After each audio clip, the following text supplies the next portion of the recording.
Hola, bienvenidos. Empezamos hoy un nuevo taller de apoyo para la familia de salud mental.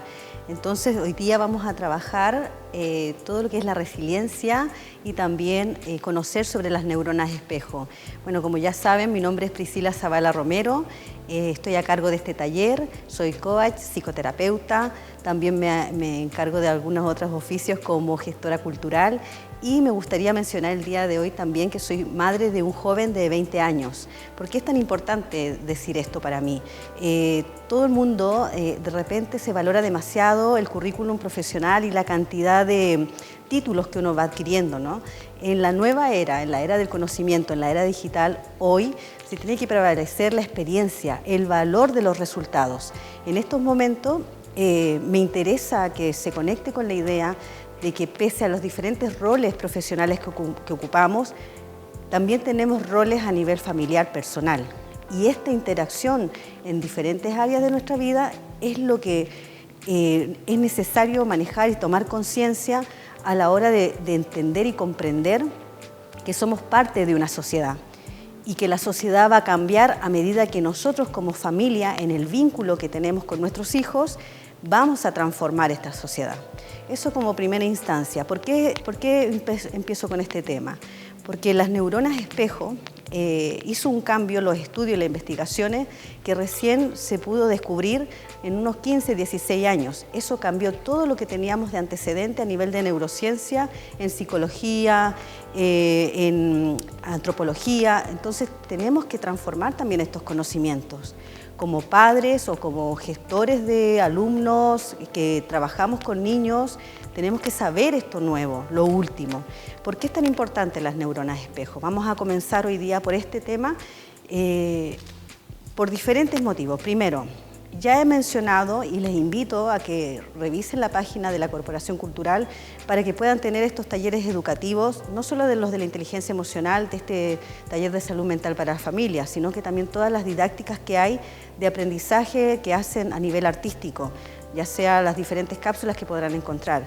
¿Por qué? Porque las neuronas espejo precisamente lo que hablan es que los niños aprenden a través de la imitación. Hay una zona del cerebro que está en el área de Broca, es el área motora. El hecho de que los niños puedan adquirir lenguaje se facilita con el vínculo que se ejercita a través de las dinámicas que hay familiares. Por ejemplo, si usted cuenta un cuento a su hijo, utiliza herramientas de teatro, juega con la voz, interfiere y comunica lo que está vivenciando, ¿no? Los diferentes protagonistas, entonces es súper importante que el niño aprenda a través de esa dinámica que ejercemos, ¿no? El transmitir algunos valores, algunas enseñanzas a través de cuentos, a través de elegir bien qué a nivel audiovisual ven tus hijos, qué tipo de películas, el contenido que tiene.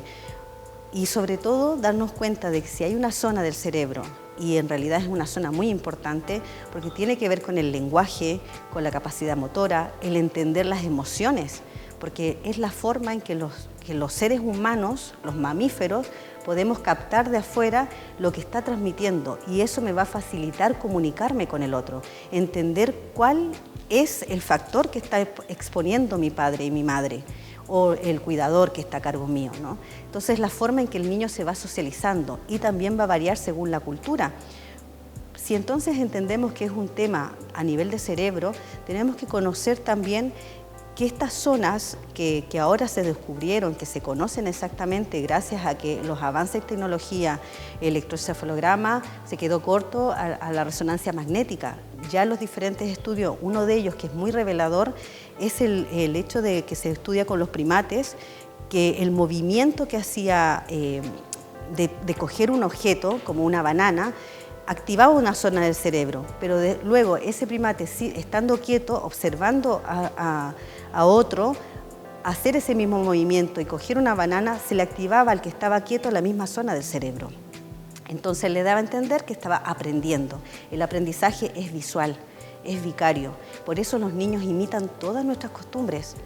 Entonces cuando nosotros no comprendemos qué está pasando con nuestro hijo o nuestra hija con 2, 3, 4 años y se nos hace difícil gestionar la comunicación con él, es porque nosotros tampoco estamos siendo claros. Entonces, esto es muy trascendental tener en cuenta. Soy yo, el adulto que está a cargo del hijo, quien tengo que mejorar en mi forma de comunicación y que es a nivel gestual el que yo le enseño a empatizar y a comunicarse con los demás. Esto en primera instancia. Por lo tanto, también nos invita a otra reflexión. Si es tan directa la información que yo absorbo y esa es la forma en que yo entiendo que es la manera de actuar en este sistema familiar, en este sistema social, en esta cultura, si las otras personas, como todo lo que vemos en la televisión, nos influye tanto, el tema de la neurociencia, neuromarketing, ¿a qué estoy exponiendo a mi hijo? Tenemos hábitos que son nocivos, como por ejemplo levantarnos por la mañana y encender la televisión y estar en todo momento con la televisión encendida. El niño pasa y está observando esas dinámicas, está escuchando, se queda parado, absorbe la imagen. Entonces estamos exponiendo a nuestros hijos también a demasiada agresividad y violencia que se normaliza. El lenguaje hoy en día que hay, claro, pasa por la televisión y cada vez tenemos unas pantallas planas gigantes, queremos la mejor, la última, con el mejor sonido, con la más grande que podamos, o habilitamos las habitaciones con televisores. Esto es letal, porque no estamos controlando que está absorbiendo la mente de nuestros hijos. Luego también nos invita a reflexionar sobre otras enfermedades mentales que lamentablemente cada vez son más comunes, como la adicción al juego, como que cada vez es más temprana, porque dejamos de más pronta, más pequeños, más infantes, utilizar aparatos electrónicos de forma continua, sin un control de horario. Y esto es una forma de aparcar a nuestros hijos. Los niños tienen que jugar, tienen que interactuar, tienen que socializar, tienen que contactar con otros niños, con otras personas, y uno como padre tiene que jugar con sus hijos. A la hora de comunicarnos también tenemos que tener la paciencia de poder escucharles. Además de este tema, también hay otra cosa muy importante. La era digital está bien, está buenísima, pero si sabemos que a nivel de neuroimagen es muy rápida la impronta con la que llega a nuestro cerebro, ojo también con el hecho de que nosotros estamos proyectando una película. Si en mí hay un factor de estrés y una prisa por nuestro estilo de vida, por las jornadas laborales, el niño repite lo mismo. Entiende que las dinámicas de casa son de una manera algo agresiva, algo demasiado rápida y no tiene tiempo. No tiene el factor de los procesos que tienen que hacer la naturaleza para conseguir el alimento, para los rituales de la hora de comer, el hecho de sentarnos a comer, de compartir, de socializar. Esto por una parte tenemos que darle prioridad, porque si ya la dinámica de nuestra vida es más bien muy alterada, las grandes ciudades o países que están enfocados en el estudio de la felicidad, de un estado de vida óptimo para el desarrollo de los hijos, como Noruega, Finlandia, están viendo que el mejor objetivo que hay que hacer es ralentizar, hay que ponerlo todo más lento. Los niños, en vez de estar exigiéndole tanto aprendizaje como absorben todo lo que está en su medio, lo que tú necesitas es estar tranquilo a la hora de estar con él. No es necesario exigir tanta contenido teórico, contenido de inteligencia, de intelectualidad, sino que más bien jugar con ellos. Las edades tempranas es prioritario esto, sentido de seguridad, el apego seguro. Estos términos son fundamentales a la hora de que la madre pueda compartir con el hijo o el cuidador pueda compartir con el hijo una instancia familiar de comunicación idónea, porque si no el niño no sabe cómo comunicarse, por eso es tan irritable muchas veces. También tiene que ver, es cierto, con un temperamento que viene siempre en el ser humano, pero esto viene aprendido. Si nosotros tenemos una forma de movernos demasiado estresada, con palabras demasiado violentas, el niño no sabe comunicar. Luego también la neurona espejo, como es la forma en que yo aprendo emociones como la empatía, Claro, luego son niños que tienen dificultad para poder socializar en la adolescencia, sale la violencia, sale la rabia, no se saben gestionar, no se saben poner en el lugar de otro, son demasiado exigentes. Porque no solamente hablamos de que a lo mejor yo soy muy alterado y algo agresivo como adulto y mi comunicación no es muy idónea, sino que a veces también solemos caer en el otro extremo, la sobreprotección. Entonces es importante que yo dé espacio para que el niño demande, pida, exprese, esto es expresión emocional, se ponga en tu lugar, yo desaparezca de escena también para que él a sí mismo diga, bueno, yo mientras espero a mamá, ¿qué hago, no? ¿Qué hace la mamá cuando está esperando que llegue papá? ¿Qué hace papá cuando está esperando que lo vengan a buscar antes de ir a trabajar, por ejemplo, no? Todas esas cosas las observa, nosotros las damos por hecho, por entendido, porque ya somos adultos, pero el niño está construyendo su personalidad. Entonces es muy importante que a nivel de neuronas espejo, como transmitimos también la forma en que nos interrelacionamos y la empatía, también se está investigando, y esto es muy bueno, a nivel de los síndromes y los trastornos de autismo. También es importante ver que quizás en esta área, el área de Broca y otras zonas, puede ser que se pueda trabajar y se pueda estimular la interrelación, porque es lo que falta en la comunicación con el otro, lo que necesitan trabajar este tipo de niños, infantes. Vamos a intentar trabajar en este sentido como adultos, a especializarnos, y al final de hoy vamos a dar algunas pautas para poder aprender un poquito más cómo desarrollar una mejor interacción a nivel de neuronas espejo y cómo también enseñar y educar en esta necesidad de interrelacionarnos de una forma más idónea. Bueno, también hoy vamos a trabajar sobre la resiliencia. Es muy importante entender y conocer este potencial humano. Estábamos mencionando el tema de cómo las neuronas espejo aprendíamos, ¿no?, a comunicarnos, aprendíamos y absorbíamos a través de nuestra familia lo que nos solicita el contexto, ¿no? Pero también es importante porque también vamos a hablar un poquito de todos los traumas que pueden haberse suscitado a lo largo de nuestro desarrollo, sobre todo en la primera infancia. Lamentablemente no tenemos unas políticas públicas que prioricen al infante, y esto se puede ver en diferentes tipos de países, no es algo que solo se dé aquí en Chile.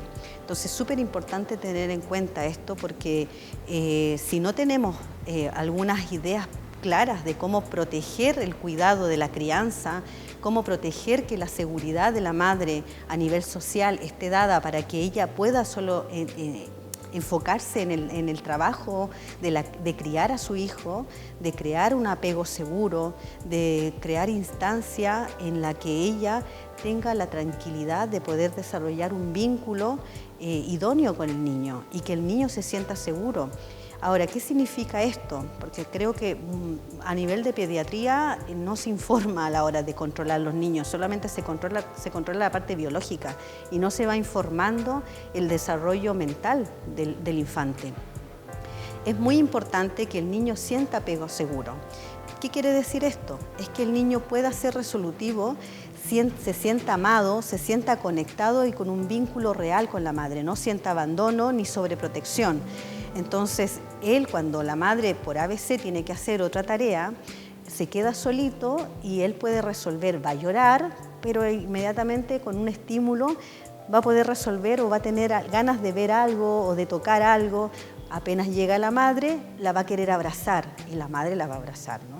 Lo va a abrazar a él y entonces es como una sensación de, ya volviste, ya estoy seguro de nuevo. Pero cada vez, y mientras más claro haya ese vínculo, mientras más tiempo esté fuera la madre, él va a entender que la madre va a volver porque siente seguridad. ¿Cuándo no es un apego seguro? Cuando pasamos muchas ausencias. Entonces la madre tiene largas jornadas laborales, hay un factor de estrés, lamentablemente es también una influencia del factor socioeconómico, porque los padres no están contentos, no están felices, están viviendo un estrés, no tienen todos los recursos para tener un buen hogar, la tranquilidad de pagar a final de mes, entonces están muy entretenidos en muchas cosas que tienen que resolver, básicas, pero el niño no tiene esta capacidad de interacción, ni la atención plena, ni los momentos en que solamente son ellos, ¿no? Él con el papá o él con la mamá, con la abuela, sino que está como por ahí. A la hora, se ha visto en la investigación en que a la hora que sale una mamá que tiene un hijo que no tiene un apego seguro, el niño llora inmediatamente y no se puede, no tiene la independencia de poder atajar, a poder captar algún estímulo externo que hay en la sala para poder jugar o resolver. Llora, llora, llora hasta que regresa la mamá. Y lo más sorprendente es que cuando regresa la mamá no le da un abrazo. Es como una sensación de que no quiero que me toques. Y esta sensación de ambivalente entre te quiero, pero ¿por qué me dejaste? Esa no conformismo, no conforte de que la madre lo quiere abrazar, es un apego inseguro. Estudios hoy ya muestran que los niños con poco apego seguro tienen dificultad a la hora del aprendizaje, porque tenemos que entender que los niños también empiezan la escolarización muy pronto, cada vez más pronto. No se sienten seguros con facilidad con otros adultos. El primer referente, como hemos hablado, son los padres y la familia. Si ahí no se genera esto, es muy difícil que luego lo pueda sentir en un ambiente escolar. Y aún peor, luego a la hora de establecer relaciones de vínculos de pareja, tampoco pueden mantener una relación. Entonces todo esto nos lleva a pensar que es tan importante los primeros años de nuestros hijos, que si necesitamos poner atención a esto para ralentizar nuestra vida, si ya los tenemos, si queremos tomar precaución de conocer este tipo de situaciones. Y para mí es muy importante también decir que no solamente a nivel de interrelación personal, sino que además situación académica. Estos mismos niños se han hecho estudios a lo largo de 20 años y se les ha vuelto a contactar y resulta que no terminaron de estudiar, no sacaron una carrera, pero no importa, no en sí es la profesión, sino que además no se sienten satisfechos con la profesión o en el trabajo en el que están. Entonces ni siquiera encontraron su yo para poder desarrollar su talento. No tuvieron la instancia para desarrollar su talento. Y en otros, en un gran porcentaje, además influyó el tema de la salud física. Tienen problemas cardíacos. Entonces, este es el nivel de importancia que tiene el desarrollo de un apego seguro.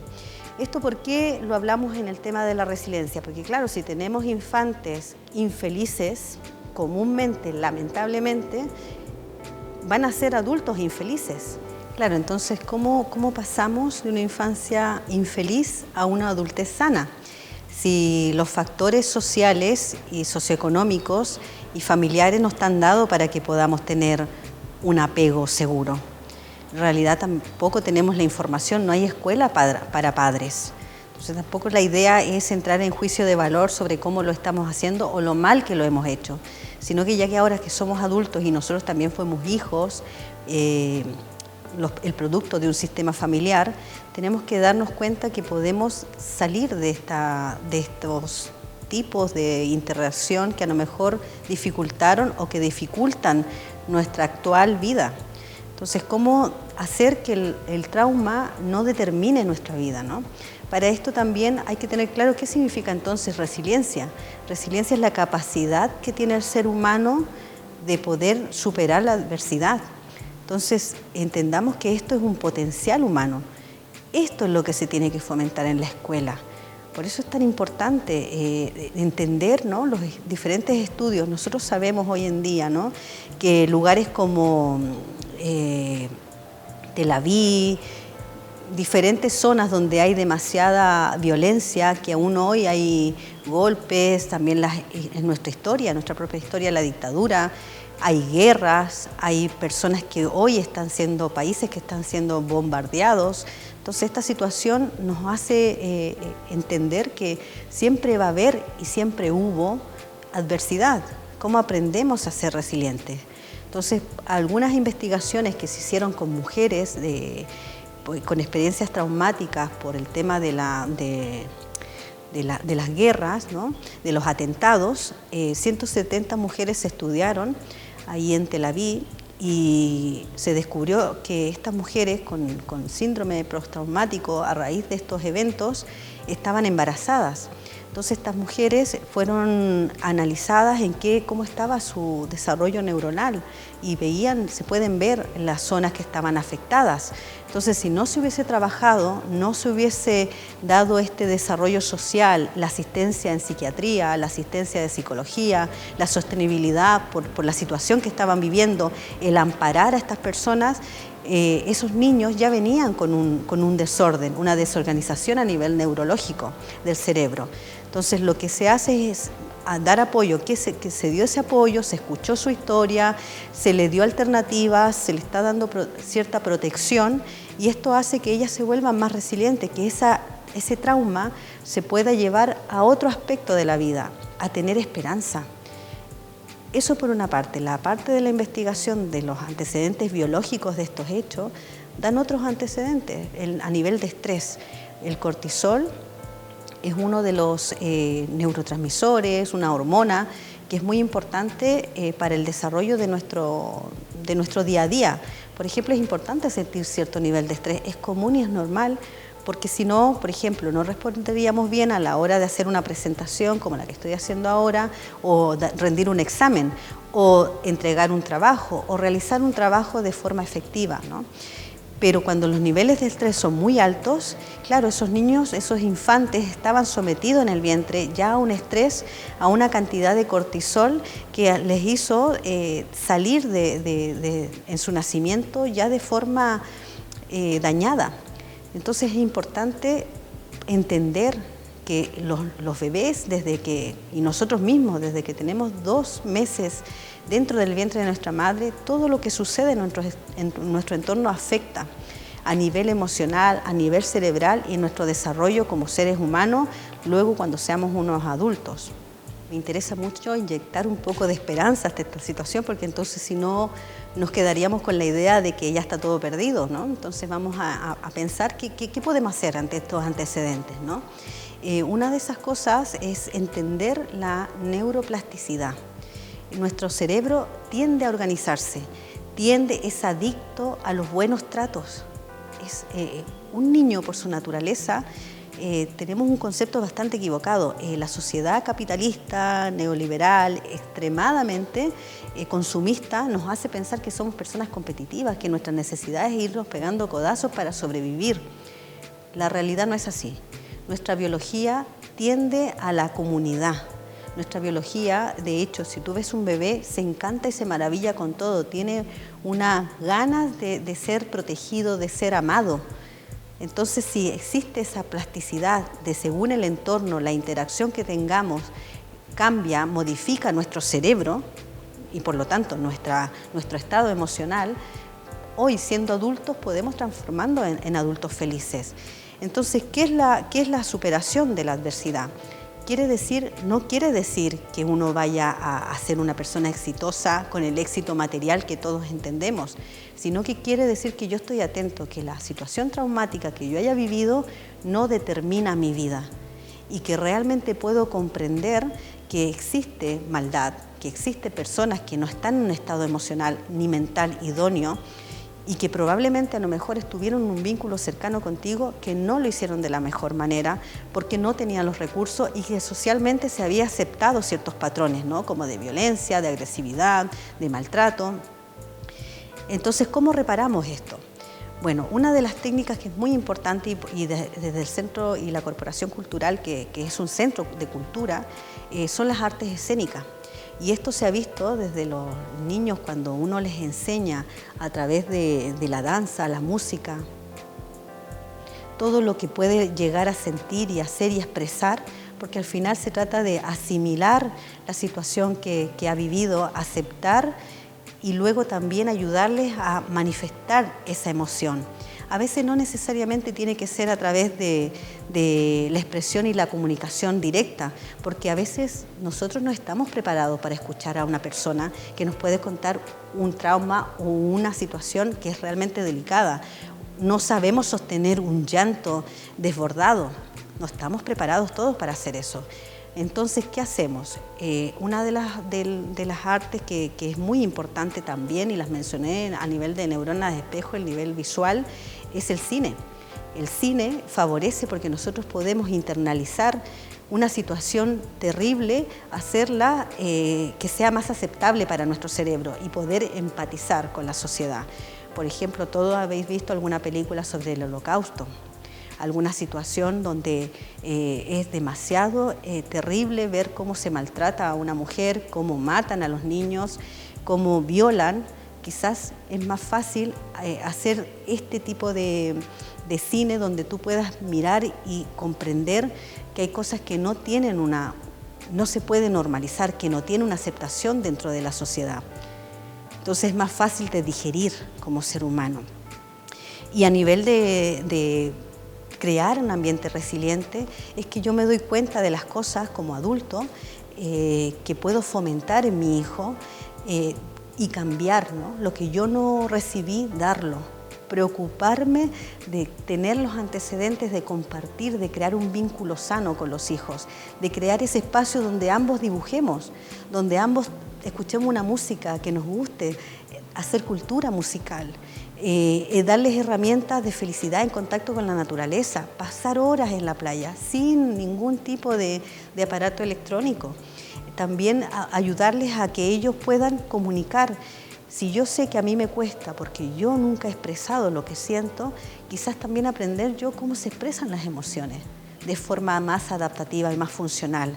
Es muy interesante conocer todas estas herramientas que podemos nosotros mejorar como seres humanos, como personas, como adultos ya dueños de nuestra vida, para no seguir reproduciendo ese malestar en las futuras generaciones.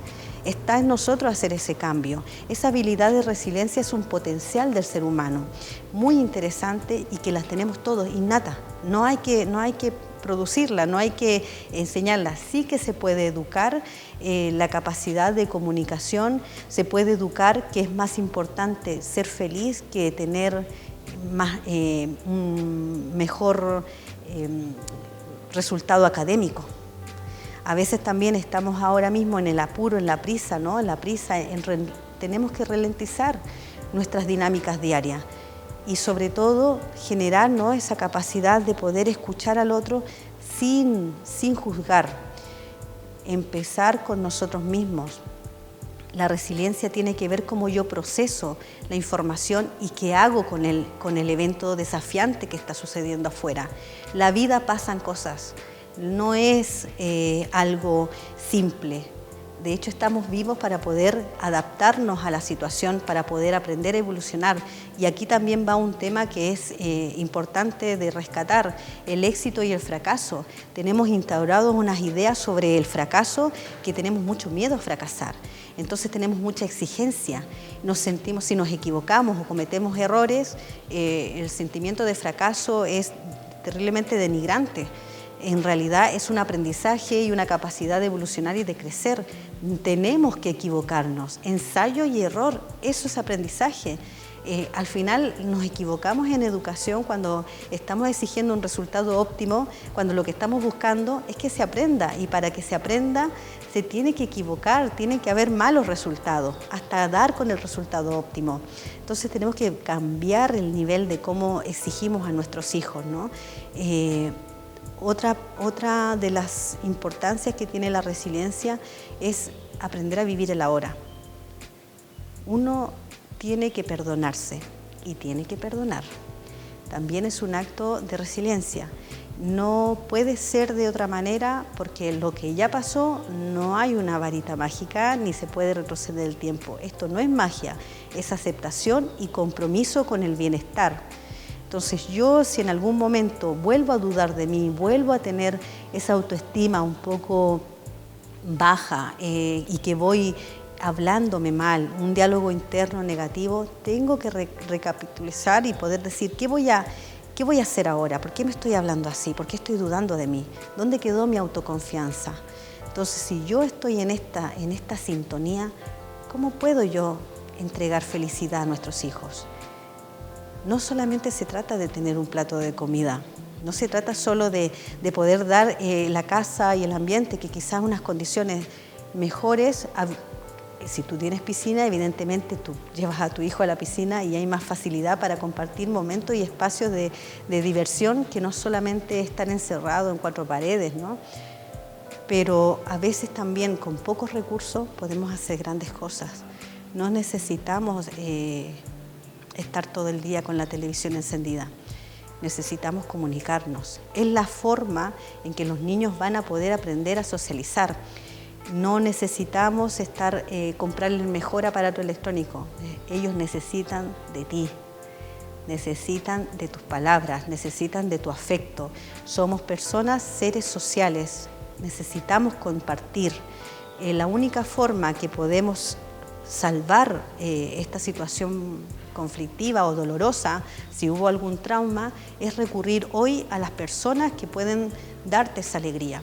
Hacer una nueva red de amigos, crear un nuevo ambiente laboral, tener la grandeza y la autoconfianza de que uno puede transformar su vida eligiendo y tomando nuevas decisiones. Entonces, por eso es tan importante que tú seas feliz, porque si tú eres feliz, tu hijo y tus ambientes, tu contexto en donde se está desarrollando ese niño, también le va a enseñar lo que es la felicidad y el bienestar. No el bien tener, el bienestar. Bueno, esto es algo de lo que queríamos compartir hoy en este taller, y solamente esta vez les dejo una pequeña tarea. Es observarse a sí mismo y reconocer todos esos momentos en los que quizás no hemos tenido la mejor versión de nosotros. Estás a tiempo de poder hacerlo mucho mejor. Los niños no son una tabula rasa. Los niños no tienen una capacidad de aprendizaje muy grande, y si nosotros en algún momento no hemos hecho la mejor tarea que podríamos haber hecho, no teníamos la información, entonces podemos adquirir nuevas formas y poder entregar a ese niño una educación emocional y un ambiente idóneo para su desarrollo. Muchas gracias por escucharme. Nos vemos para la próxima cápsula de aprendizaje de inteligencia emocional.